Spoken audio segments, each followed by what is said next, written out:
alimentaire et puis sanitaire. Et puis encore, ça rend vraiment vivant. Wow. Donc dans ce sens-là, quand tu penses, il faut laver proprement et en même temps, tu peux croquer comme tu veux.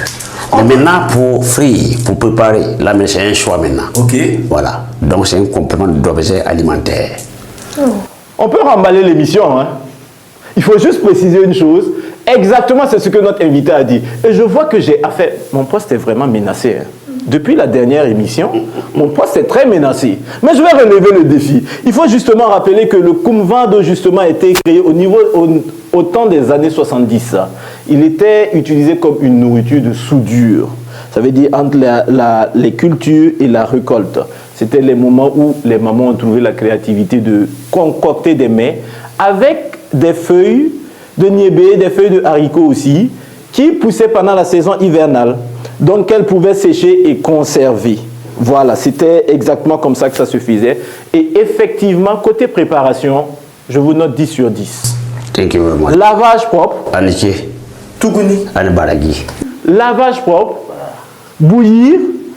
Rajouter un peu de potasse. Voilà. Et puis, quand on dit potasse, c'est potasse, vrai potasse. Vrai potasse pur. C'est pas le potasse truqué et puis, non. C'est la potasse acidique, non. Et une potasse même est naturelle et qu'on peut faire avec des feuilles, non, des tiges de petits mille. Voilà. Oh, s'il vous plaît. Je suis content de ton invité aujourd'hui. Ah, tu vois. Oh là là là là là là là là. Exactement. Il a tout dit. Voilà pourquoi le repas est quasiment bio. Donc, on fait bouillir avec de la potasse pour garder sa texture verdâtre. Et puis, on rajoute un peu des fois du petit mil, un peu de maïs. Voilà un peu. Et à la consommation, on consomme souvent avec un peu d'huile, du piment peut-être pour ceux qui aiment le piment. Pas mettre avec n'importe quelle huile. Voilà, c'est l'huile aussi du beurre de qualité. Exactement, bio, 100% bio. Alors, ainsi, c'est le plat Kumvado qui est présenté comme cela. Il faut savoir aussi que dans le Kumvado, il y a certaines vertus médicales. Il contient beaucoup de fer. Du fer surtout. Oui, et le fer est important pour les femmes enceintes. Ça lutte contre l'anémie. Voilà, on a de la vitamine A, de la vitamine C. On a de la vitamine B aussi. Voilà.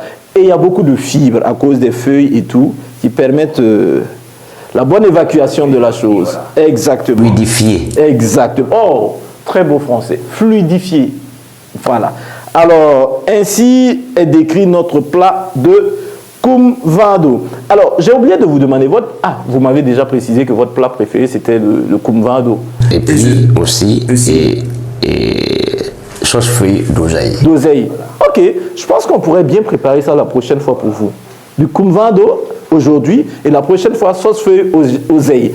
J'ai remarqué que vous êtes vraiment, vraiment local, terroir. Et j'aime beaucoup ça parce que à la présentation, vous avez précisé votre prénom du terroir que je vais vous demander de répéter. C'est Idiandia qui veut dire la force de Dieu est énorme. Waouh! Idiandia. Pour ceux qui ne savent pas, la force de Dieu est énorme. Et ça va d'un prénom traditionnel. Voilà pourquoi les mets qu'ils préfèrent, ce sont des mets traditionnels et des mets locaux.